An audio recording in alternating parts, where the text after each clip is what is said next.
This tiny animal is being turned into a DNA vault. The story starts on a wall, with moss and lichen pulled into an envelope at the Wellcome Sanger Institute.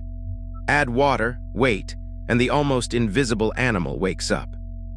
Under the microscope, the tardigrade is not a monster. It is a proof object.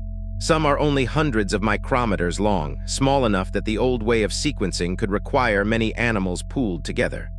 The new work is trying to read far smaller inputs. First comes identification.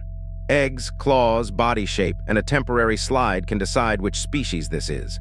Then the sample moves into a barcoded tube, and the path turns cold. A -71°C freezer holding tiny lives for later sequencing. The difficult part is scale. A tardigrade can contain only picograms of DNA, trillionths of a gram.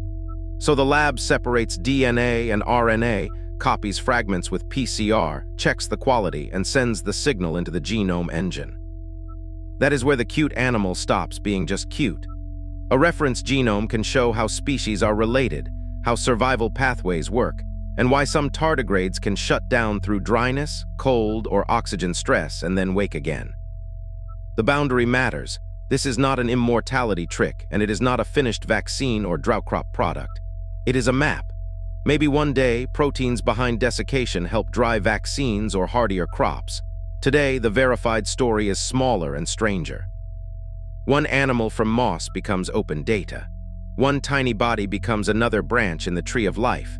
And the bigger lesson is that most life on Earth is small.